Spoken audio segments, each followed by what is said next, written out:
I have for you an investigative journalist who has done revealing work and is on the trail, quite literally, of what might have been the genesis of the fires, particularly in the Palisades and in Malibu. And I do want to say there's a great 60 Minutes piece last night that a couple of viewers sent me emails about, and thank you for doing so, because I found the email, the 60 Minutes piece, and I watched it last night, and that was a great piece about Altadena. And Altadena is this fabulous community, and you see this foothills community. It's right alongside Pasadena, and this terrific community with such a rich diversity and a rich culture and sort of a small town atmosphere in so many ways, and it's destroyed.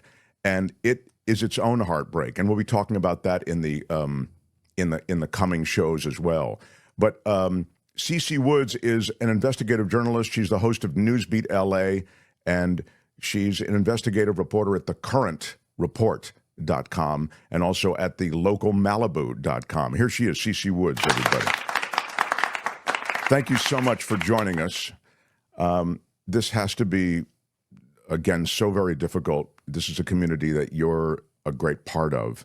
I want to talk about the origins of this fire, and I'm going to play something for you, Cece, even as I've welcomed you to the show. Before I even let you utter a word, I'm going to play something for you. Tony, could you play that this one piece that kind of is potentially revealing, and I want to get your comments. Here we go. I think the Palisades fire in Los Angeles was caused by arson. Let me show you why I think that. Okay, so I'm on Caltopo, a backcountry mapping app, and one of the premium layers is called Sentinel Weekly, which updates every few days or so, every 2 to 5 days, depending on the satellite's schedule around Earth. Anyways, this image is captured from the 7th, just within hours of the start of the Palisades fire.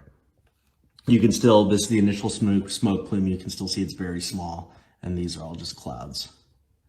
So what's interesting is if you stack a layer with the topographic map on it, 1 second. Okay, this is it stacked with the topographic map on it. You can see that this trail goes right through the smoke plume. The smoke plume really starts right around here. That is the Temescal Canyon Ridge Trail. And it just seems way too convenient that the fire started exactly right on the trail just behind this neighborhood. A little too convenient to not rule out arson. Now I want to ask you, Cece, you've really done some digging on this. Was arson behind this fire in the Palisades in Malibu? So early on in the fire, I was talking to city officials, Malibu city officials, the ones that I'm, close to and confer with all the time.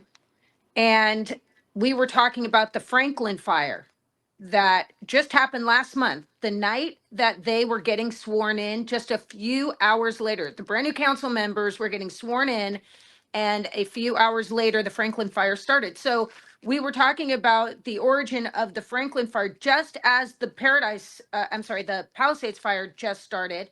And the council member was telling me that was 100% human started. Let's just put it that way. That's how he said, human started. So that was the Franklin fire. Then he told me the next day that he was hearing reports of that it was started by a human. So we haven't really labeled it arson in both areas. Like the first one sounds more like a potential homeless person starting a fire at night. And then we move now into the Palisades fire, which I'm seeing reports all over the place, obviously, of arsonists on trails, running out of trails, people catching them, lighting fires on trails. Then 2 days after the Palisades fire started, we also had an arsonist over at Leo Carrillo that was caught on the spot lighting a fire. So yes, I think I think the Palisades fire was absolutely started by a human. Started by a Intentional. human, though, is an interesting thing, Cece, because started by a human could be anything from people with, as you say, kind of setting up an encampment. It might be a homeless encampment, Yes. let's say. Yes. I mean, or it could, and maybe I guess I'm asking, does that include a power line falling? I mean, are they eliminating that? No. Okay, I go mean, ahead. I'm sorry. I didn't mean to interrupt. I mean, a human started the fire, whether it was purposeful to get warm or whether it was for whatever reasons, a human started the fire, not power lines, not anything. So clearly, if you're on a trail, there's only a couple of reasons to do that. Okay. This was during the day, it was not cold outside. So starting a fire, unless somebody had a lighter and was doing something with it, you know what I mean? Like it could be accidental, but it doesn't seem to be accidental. But I don't have enough evidence, unfortunately, to blame somebody. Sure, sure. I mean, there's an ongoing investigation, and there's ATF coming in. There are all sorts of federal independent agencies coming in as this investigation continues. And I don't want to necessarily conclude that it was arson. It just does seem in so many of the ways that you've identified as though it was an extraordinary series of events that brought this together. I mean, it wasn't, as you say, it wasn't. It was daytime. It wasn't cold. Mm-hmm. It seemed, though, that trail was the genesis of this fire. Is that fair? What we saw in that TikTok video? Well, it does seem like the people who have downloaded the feeds from these fire cameras have actually pinpointed it, because what I originally heard was that it started by some type of embers or flame or like little embers that were flying from a backyard in Pacific Palisades. And I tried to rationalize that and it didn't make any sense at all. This makes a lot more sense. And thankfully we have a lot of these fire cameras around the Santa Monica Mountains area, especially over on our side after we went through Woolsey Fire. And so there's a lot of similarities in terms of how the Woolsey Fire and the Palisades Fire had some very serious resource issues. Like it's too coincidental. Let's just put it that way. I want to get back to the Woolsey fire in a second because I know you you went through that as well. But I just want to mention in the sort of mainstream reporting, there was a small blaze. This is from the LA Times. Near the site, there was a small blaze near the site of the massive Palisades fire a week before on New Year's Day. Could old embers have been rekindled? Homes that burned in the Eaton fire appeared to still have power amid the high winds. This is kind of a discussion of the general origins of all the fires that we're dealing with. The Eaton fire, as I say, those homes that burned did appear to still have power amid the high winds before the inferno sparked. Were down power lines to blame there. A, quote, person of interest was identified in the Kenneth fire. And the question becomes, are any of these blazes the works of arsonists? Officials so far have been circumspect, kind of the way you're being, careful, but nonetheless pointing to origin and cause perhaps involving people. There are investigations that are just starting now. There's a lot of misinformation floating around, and a lot of people want answers, which is understandable, and we will provide those answers, said the spokesperson for the ATF, which that's the lead agency in investigating this Palisades fire. And their response team, which is one of the nation's most renowned units for investigating mass disasters, they're on the ground now in the Palisades and in Malibu. So that's the state of that state. Can you run some of Cece's video, Tony, while we're speaking with her? Because she sent us some video.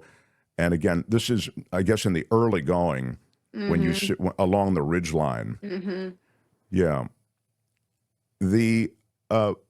So your take on this, I understand from the standpoint of how it started is, it's a little hard to say. This is, I think, driving a Pacific coastal highway.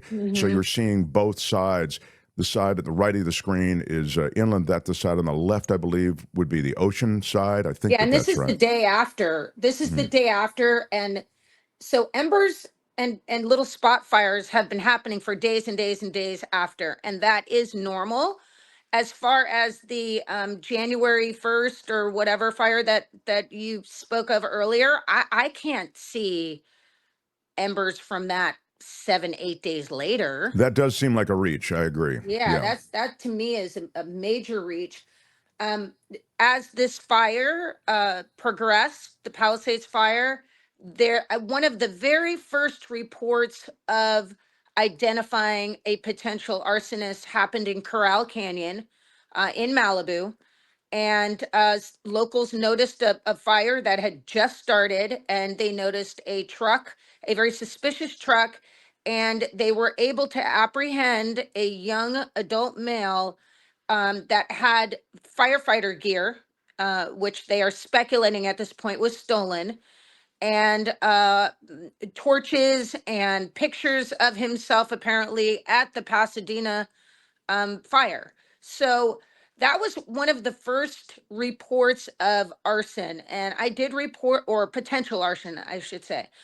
I did report that. And actually, I was getting a bunch of flack. Do you know this? Do you know if this person was apprehended? Do you know this? Do you know that? And I said, don't challenge me, because I will never, ever put out information that I have not verified through sources that were at the scene, that were eyewitnesses, and or also witnessed the arrest, etc. So it did, as I proved that, because there was more information that came out about that. Now the same type of situation is happening in Topanga and the Kenneth fire, and it's happening over and over and over again. And it seems like there is an epidemic of arsonists out there, like never before. Like I've never seen something like this ever. Not after Woolsey. I mean, this is unprecedented. The conditions in Southern California, and in California generally, but Southern California especially, are kind of unprecedented too. That is to say, the dryness, you know. Mhm. So it's an arsonist dream if you get off, which they literally do. And there's this sexual perverted thing associated with these fires that they set. So if you're into that, I mean, this is, you know. And so it's a particularly dangerous time. I want to thank you for checking in with us, and I want to stay in touch. I know there's a lot going on there. You're very connected to the politics of these regions as well, Malibu, the Palisades, et cetera. So I would love it if you would stay in touch with us and visit again. I would love to. Thank you for Cece having me. Woods. Thanks, everybody. Cece Woods. Thank you. Hi, it's Mark, and I thought that was great. Hit the notification bell. You'll know whenever there's a new video being dropped, and please subscribe to our channel to help us save the universe.